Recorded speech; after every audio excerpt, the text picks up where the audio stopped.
Ռոբերտ, շնորհակալ եմ, որ եկար։ Եվ հենց սրանից սկսենք։ Քո կարծիքով որն են առանցքային, այսպես ասած, հարցերը, որոնք քննարկվել են այսօր Վաշինգտոնում, արդյոք պատերազմի ընդլայնման թեման է, թե հակառակը, ինչպես Թրամփն ասում է, պատերազմների ավարտի թեման, որովհետև մենք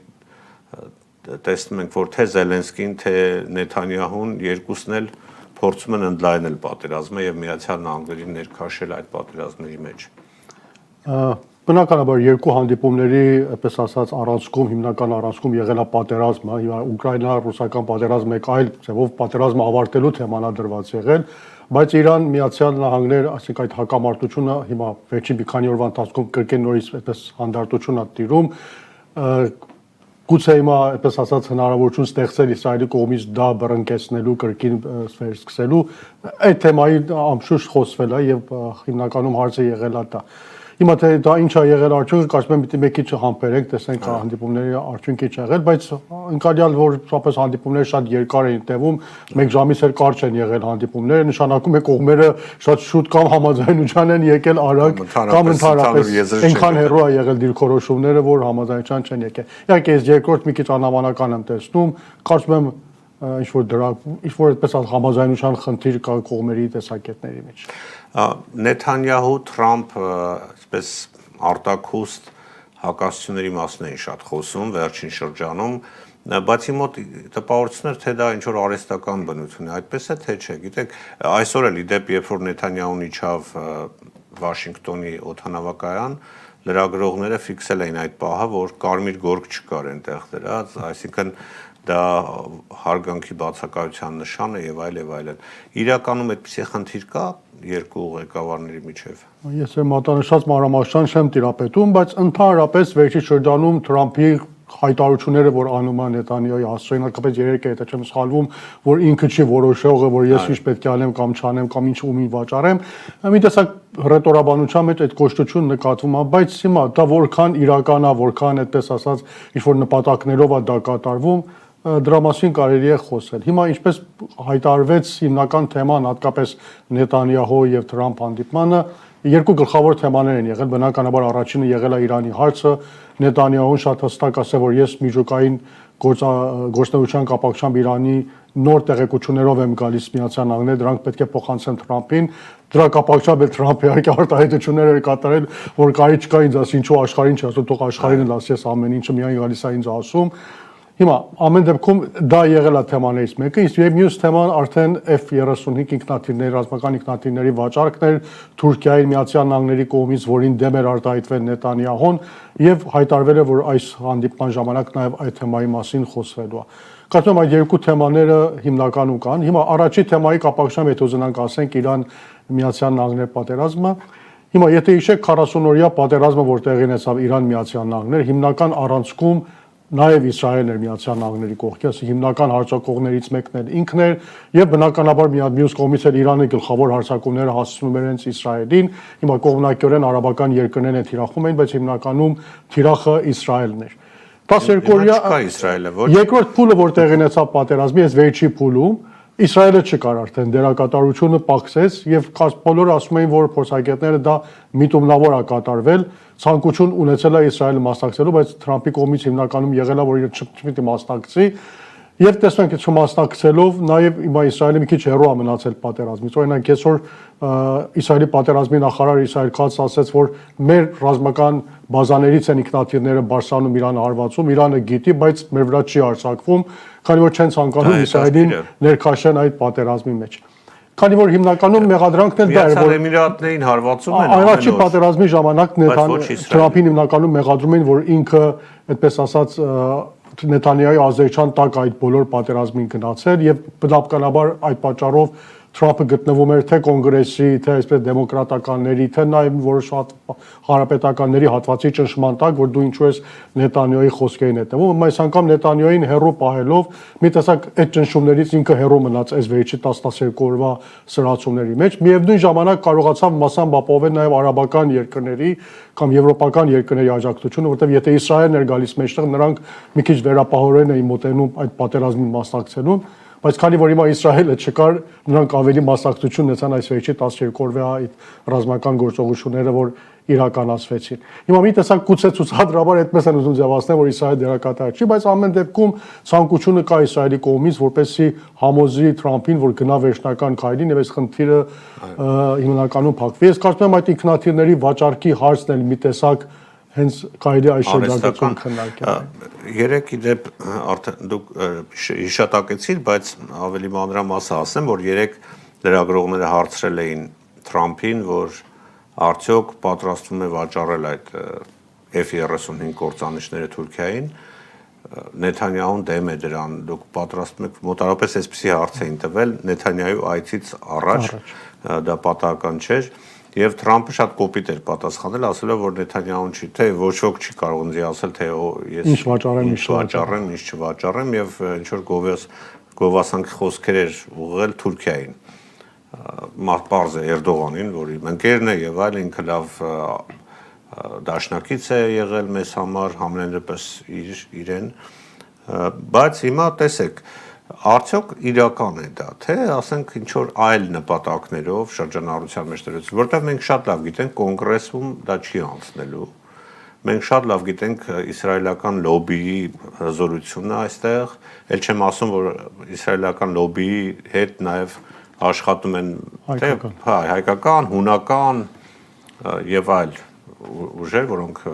դեմ են այդ գործարքին։ Եվ Թրամփը խոստանում է, այսինքն եթե կոնգրեսի համաձայնություն չկա, նա կարող է այնուամենայնիվ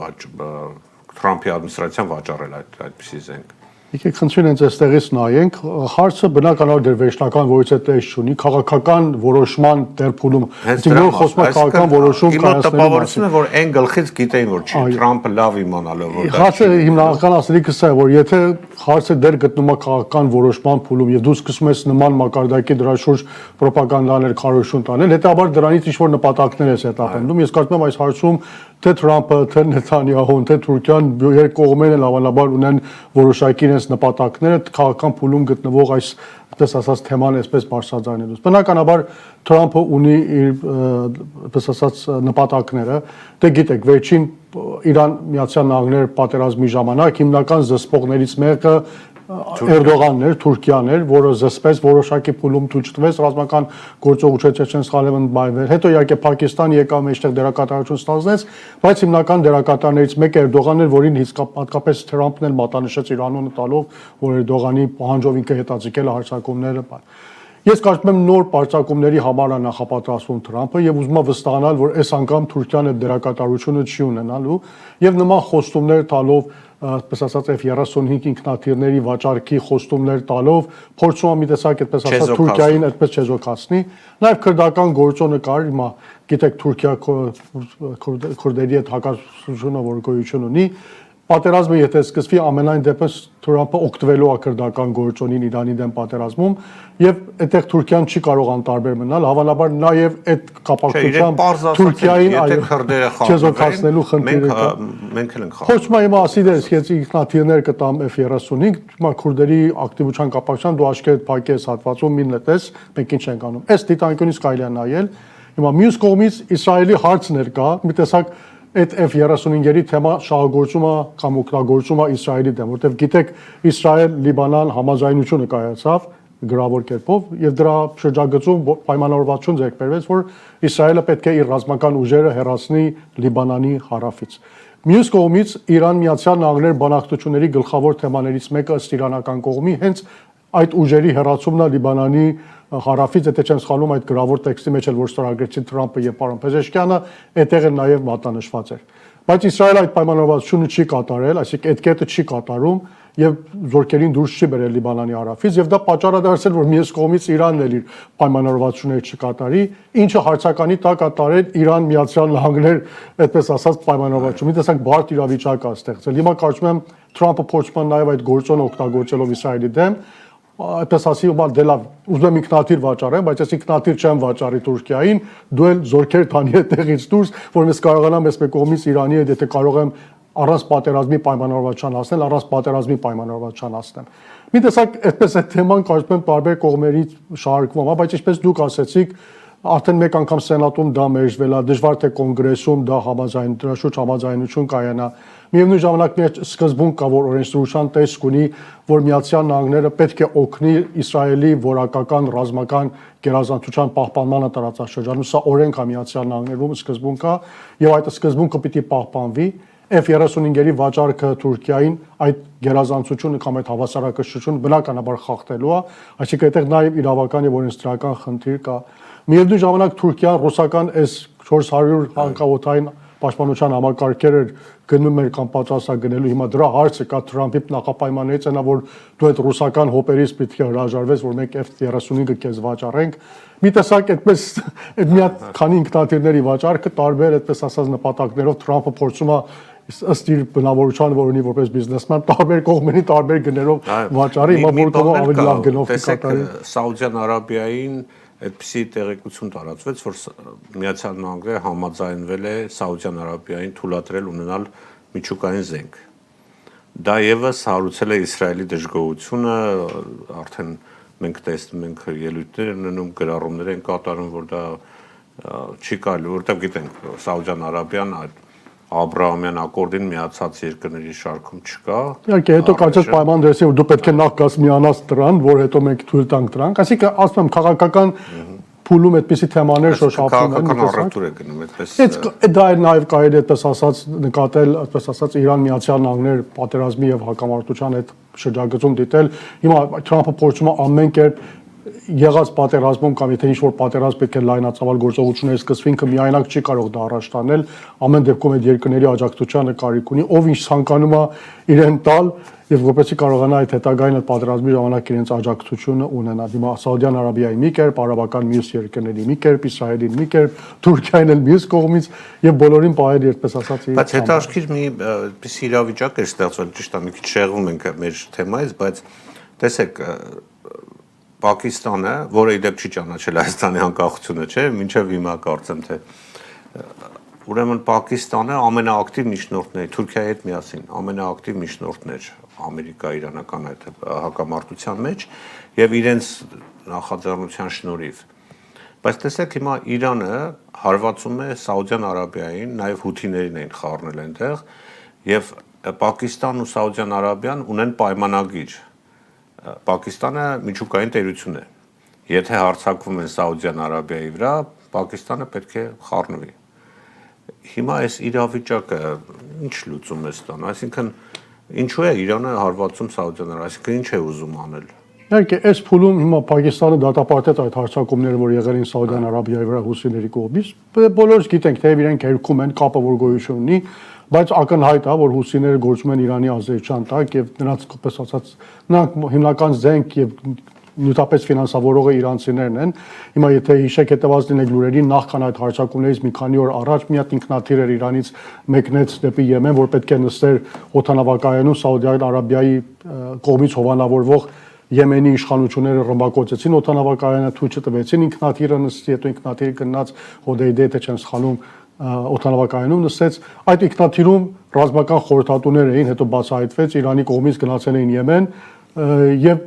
գումար եւ այդպես ասած անհրաժեշտ հրթիռներ կամ ինչ-որ պետք է այդ հարձակումների համար։ Մի տեսակ Իրանը բնականաբար փորձում է տարբեր լծակներից օգտվելով այդ ճնշումը, որ իր վրա կա հորմոզի նեղուցում, փոխանցել դեպի այլ տարածքներ եւ դրանից օգտվել։ Կատում շատ տրամաբանականը ով էլ որ լիներ իրենսեղ, եթե ունենային այդ հնարավորությունը կանեին։ Հիմա կարմիր ծոցում այդ Պավել Մենդեբի այդ նեղուցի փակելու խնդիրը կա, իհարկե եմենցիները դեռ չեն փակել ուսիները, բայց շատ փոքր տարածք կա, փակելը շատ հեշտ է իրենց համար, եթե դա փակվի, լուրջ խնդիրներ է ստեղծելու հենց Սաուդյան Արաբիայի համար, աֆրիկյան երկրների առևտրի համար, եւ փորձում են այդտեղ խնդիրը ստեղծելով հիմա Հորմուզի նեղուցի վրա, այնպես ասած Միացյալ Նահանգների ճնշումները պակսեցնեն եւ նկատեցիք, որ ազդեցիկ էր եղավ, որտեղ այդ հարձակումներից հետո երբ որ այնտեղ մի քիչ սրացում եղավ, այս մեկ կողմում սկսեց մասամբ հանդարտվել, Իրանը կարծես իր վրայից այդ ճնշումը վերցրեց։ Հիմնականում այս նպատակն է հետապնդում, բայց բնականաբար մասնակցային այդ հարաբերությունները կան։ Հիմա ասեցի, այս փուլում Պակիստանը միայն բավարարվեց դատապարտելով այդ հարձակումները, բայց հիմա եթե ավելի սուր տեսք կստանան, բնականաբար հիմա չգիտեմ այդ պայմանավորվածության մեջ ինչ ունեն, ինչ մակարդակի համագործակցություն ունեն, բայց բնականաբար Պակիստանը չի կարող անտարբերվել։ Եթե լայնամասշտաբ պատերազմ սկսի, ինչ դիրքորոշում է այս ամենը հաշվի առնելով, ինչի մասին դուք խոսեցիք, ինչ դիրք է ընդունելու Թուրքիան։ Թուրքիայի պարագան դրվածքի ամեն դեպքում Թուրքիայի համար ձեռնտու չի որ քրդական գործոնը այնտեղ ակտիվանա, որտեղ քրդական գործոնի ակտիվացումը ինչ որ կերպով նաև սպառնալիք է Թուրքիայի համար։ Եթե այդ լայնամասշտաբ պատերազմի մեջ գլխավոր դերակատարությունը Թրամփը վստահի քուրդերի ինչպես խոսակցությունը գնում է կամ կան նախանշանները կան, բնականաբար դա Թուրքիայի համար ցանկալի չի։ Պատճառով ուրեմն Իրանը հարվածում է բնականաբար վերջի շրջանում նայեք գրեթե ամենօրյա կարգով Իրանը հարվածում է Քուրդստանի այդ ինքնավար տարածքում գտնվող տարբեր բազաների վրա եւ հիմնականում չեզոքացնելը եւ թույլ չտալը որպեսզի այդ կողմից հարձակում լինի իր վրա, որտեղ իրենք էլ վտանգը զգացել են, այդպես է չի որ իրենք ձեռքները ծալած նստելու են թույլ տան Թրամփը կամ ուրիշները ինչ որ ուզում են անեն։ Եթե այդ կողմից հարձակում է լինելու, իրենք բնականաբար նախահարձակի դիրքում են լինելու եւ իդեպ նոր էլ չի վտանգ, այսինքն միշտ է նման հարձակումներ Էրբիլում կամ տարբեր տարածքներում Քուրդստանինը եղել են Իրանի կողմից, բայց այս անգամ շարունակական եթե հետևեք լուրերին գրեթե ամենօրյա կարգով կամ մեկ օր մեջ այդ հարձակումները իրականացում են եւ կարծում եմ վտանգը զգում են եւ վտանգը շատ լուրջ է որ այդ գործոնը ակտիվացվի։ Հետո Թուրքիան չի կարող անտարբեր։ Խոսում են հենց ground invasion, ոնց է հայերեն ground, այսինքն զորք ցամաքային, այո, ներխուժման մասին է խոսքը։ Բնականաբար Միացյալ Նահանգները խուսափելու է իր զորքերը այնտեղ ուղարկելու, օգտագործելու ազգային փոքրամասններին, առաջներթին քրդերին։ Եվ տեղեկություններ կային, որ քրդերին զինել են, բայց այդ զենքերը չգիտեմ ուր ա գնացել։ Նույնիսկ Թրամփը բացահայտ ասեց այդ մասին։ Հիմա որքան է հավանական դա։ Իհարկե քուրդերը մերժում են, որ զենք են ստացել քրդական կուսակցությունը ասում է մեզ չի տրվել, բայց ամեն դեպքում եթե ասում են կա եւ եթե նման ռեակցիա Իրանի կողմից կա, հավանաբար դա գոյություն ունի։ Բայց մի տեսակ ես կարծում եմ շատ այդպես ասած սպառնալիքի փուլում կարող է լինել, որտեղ Իրանը գիտեք փոքր երկիր չի, որ դու ցամաքով կարողանաս ներս մտնես, ինչպես ասենք Վենեսուելայում արեցին այդ տարբերակով ամբողջ լեռներ են այդ։ Բավական բարդ է եւ միայն քրդերից օգտվելով դու չես կարող դա անել, որտեղ քրդերը մի տարածքում են դա անում։ Հիմա երկու ուղղությամբ է հիմնականում հարավում է եղել այս վերջի շրջանում հարձակումներ, հիմնականում փորձ է կատարվել ռազմավարական այդ կապը, որ գոյություն ունի հարավի եւ կենտրոնի միջև, փորձել են ոչնչացնել օրինակ այսօր լուր տարածվեց, որ Բուշերի օդանավակայանը լրիվորեն ոչնչացված է։ Այս Իրանի կառավարության խոսնակը հայտարարեց, որ վերջին հարձակումների ժամանակ լրիվորեն ոչնչացրել են։ Դա իրականություն է, այսինքն հիմնականում այդ բազաները, որոնք կարող են օդանավակայանը նկատել։ Օդանավակայանը, որ կարող է օգտագործվել, այսինքն ռազմական գործողությունների ժամանակ պաշտպանության համար, դրանք բոլորը Միացյալ Նահանգների կողմից հարվածի տակ են առնվել։ Հիմա հարավում այդպես են վերաբերվել, արևմուտքում, որ ասենք հիմա քրդերն են կա, բայց ամեն դեպքում կենտրոնը կա, հյուսիսը կա, արևելքը կա, այդքան հեշտ չի, այսինքն որքան է հավանական, որ հյուսիսային հատվածը, որտեղ նաև Հայաստանն է, այդտեղ Հայաստան, Ադրբեջան, Թուրքիա այդ հատվածում ռազմական գործողություններ կարող են։ Հյուսիսային հատվածում էլ այդպես հանդարտ չի եղել։ Եթե վերջի սրացումները, որ նայեք, վերջի 10-12 օրվա հարձակումները, որ եղան, միայն հարավում չէին։ Տարածվեցին մինչև Ուրումիա, Թավրիզի շրջակայքը, Ուրումիայի շրջակայքը եւ Կասպից ծովի ափին, այնտեղ նավահանգիստ ունենք, այդտեղ էլ նավահանգիստ կա, Իրան ունի, այնտեղ էլ հարձակման թիրախ դարձավ։ Եվ բնականաբար այդ վերևի տարածքները ներքևից չեն հարձակման թիրախ դարձել, ամեն դեպքում այդտեղ հավանաբար Թուրքիայի դերակատարությունը կա, Ադրբեջանի դերակատարությունը կա, Իրաք է, Իրանը չի բարձրաձայնում, ինչպես Իսրայելի դեպքում ասեցին, որ գիտեն մեր տարածքից այդ հարձակումներ լինում, բայց մեզ